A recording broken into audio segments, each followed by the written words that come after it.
పల్నాడు జిల్లా గామాలపాడులో 1000 ఏళ్ల నాటి నాయకురాలు నాగమ్మ నిర్మించిన శైవ ఆలయానికి మహర్దశ పట్టనుంది. 120 కోట్ల రూపాయల అంచనాతో ఆలయాన్ని పునర్నిర్మిస్తున్నామని చెప్పారు టీటీడీ బోర్డు మెంబర్ జంకా కృష్ణమూర్తి. మహాభారతానికి ఉన్న చరిత్ర పల్నాటి యుద్ధ చరిత్రకు ఉందని తెలిపారు.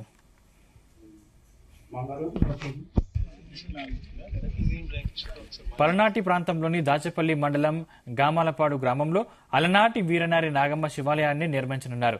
ఈ కాలక్రమేణా ఆలయం శిలావస్థకు చేరడంతో గుప్త నిధుల కోసం దుండగలు తవ్వకాలు జరగడంతో ఆలయం ధ్వంసమైందని చెప్పారు. అలనాటి పూర్వ వైభవాన్ని తీసుకొచ్చేందుకు సుమారు 120 కోట్ల రూపాయల అంచనాతో తాళ్లాయపాలెం శివస్వామి గురజాల నియోజకవర్గ ప్రజల సహకారంతో నాగమ్మ శివాలయాన్ని పునర్నిర్మించబోతున్నామని జంగా కృష్ణమూర్తి తెలిపారు. పలనాటి చరిత్రను కాపాడుకోవటం పలనాటి ప్రజలందరి మీద ఉందన్నారు. పలనాడు చరిత్రకు సంబంధించిన వివరాలను మ్యూజియం ఏర్పాటు చేసి సందర్శకులకు చూపిస్తామన్నారు.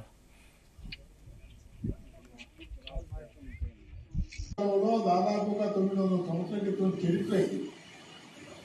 చరిత్ర గ్రంథంలో కలగలుపులు ఉంటాయి. ఏది ఏమైనప్పుడు కూడా బ్రహ్మనాయుడు గొప్ప, నాగమ్మ గొప్ప అనేది ప్రధానం కాదు. ఇద్దరు పోటీదారు, ఇద్దరు సమైనటువంటి లక్షణాలు కానివ్వండి, కుడియాలని ఉంటారు. ఇద్దరు పోటీ చేసినప్పుడు కుడియాలని ఉంటారు. వాళ్ళు ఎవరు గొప్ప, ఎవరిని నిన్న అనేటువంటి ఆలోచన కాకుండా కూడా ఇద్దరికి సంబంధించి చరిత్ర ఉంది. ఇద్దరు కొన్ని లక్షణాలు ఉంటాయి, ఇద్దరు కొన్ని భావాలు ఉంటాయి, ఇద్దరు కొంచెం పరిపాలన పరీక్ష సంబంధించి కానీ పరిపాలన దక్షిణ సంబంధించినటువంటి కానివ్వండి అనేక లక్షణాలు ఉంటాయి. కాబట్టి ఎవరు గొప్ప, ఎవరు నిన్నటువంటి మనం తప్పచేస్తాం. సహజంగా మహిళ కాబట్టి మనం చూస్తాం, బలహీనుడు బలహీనుడే, బలవంతుడు బలవంతుడే. బలహీనుడు ఏం చేసినప్పుడు కూడా పైకి రాని పరిస్థితులు మనం చూస్తున్నాం.